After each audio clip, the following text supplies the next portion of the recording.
Pemirsa, setelah 3 kali diperiksa, Nadiem Makarim ditetapkan sebagai tersangka oleh Kejaksaan Agung. Kita lihat faktanya berikut ini, pemirsa.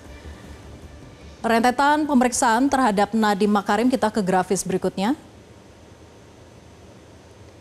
Pada tanggal 23 Juni 2025 diperiksa selama 12 jam. Dan pada saat itu Nadiem Makarim tidak berkomentar apapun setelah menjalani pemeriksaan. Berbeda dengan tanggal 15 Juni 2025 yang diperiksa selama 10 jam. Dan pada saat itu Nadiem mengatakan kepada awak media bahwa ia sudah lega karena sudah menyampaikan segala sesuatu yang ia ketahui tentang pengadaan Chromebook ini. Kemudian pada tanggal 4 September 2025 ia diperiksa untuk ketiga kalinya dan dilakukan selama 7 jam. Dan setelah melakukan pemeriksaan, Nadiem Makarim kemudian keluar sehingga ditetapkan sebagai tersangka oleh Kejaksaan Agung. Kita simak ini pernyataan dari Kepala Pusat Penerangan Hukum Kejaksaan Agung, Anang Supriyatna. Ia menyatakan bahwa dari hasil pendalaman keterangan saksi-saksi dan juga alat bukti yang ada pada sore kemarin bahwa hasil dari expose telah menetapkan tersangka baru dengan inisial NAM atau Nadiem Makarim. Kita ke grafis berikutnya, pemirsa.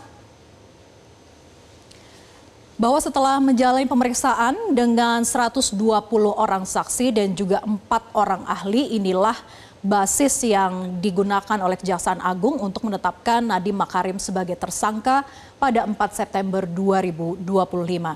Kemudian berikutnya, di mana ancaman hukuman yang disangkakan kepada Nadiem Makarim yaitu dijerat dengan beberapa pasal, yaitu pasal 2 ayat 1 atau pasal 3 junto pasal 18 Undang-Undang Nomor 31 tahun 1999. Sebagaimana diubah dengan Undang-Undang Nomor 20 tahun 2001. Yaitu tentang perubahan atas Undang-Undang Republik Indonesia Nomor 31 tahun 99 tentang pemberantasan tindak pidana korupsi junto pasal 55 ayat 1 ke 1 KUHP. Dan dengan pasal yang disangkakan ini, pemirsa, Nadiem Makarim dijerat ataupun juga disangkakan maka terancam dengan ancaman hukuman yaitu maksimal 20 tahun penjara atau minimal 4 tahun penjara dan denda hingga maksimal 1 miliar rupiah. Kita ke data berikutnya. Sementara itu peran dari Nadiem Makarim yang ditetapkan sebagai tersangka dinyatakan oleh Kejagung bahwa peran Nadiem adalah memberi arahan kepada 4 tersangka untuk mengadakan laptop berbasis Chrome OS dari Google yaitu Chromebook. Dan sementara itu sebelumnya Kejaksaan Agung telah menetapkan 4 tersangka lainnya yaitu ada Direktur Sekolah Dasar Ditjen PAUD Pendidikan Dasar dan Menengah tahun 2020 hingga 2021 yaitu Sri Wahyuningsih. Kemudian Direktur SMP Kemendikbudristek tahun 2020 yaitu Mulyatsyah. Dan juga ada staf khusus Mendikbudristek bidang pemerintahan Yuristan. Dan juga konsultan perorangan rancangan perbaikan infrastruktur teknologi manajemen sumber daya sekolah pada Kemendikbudristek Ibrahim Arif. Jadi Nadiem Makarim ini ditetapkan tersangka sebagai tersangka yang kelima, pemirsa, setelah 4 sebelumnya yang juga turut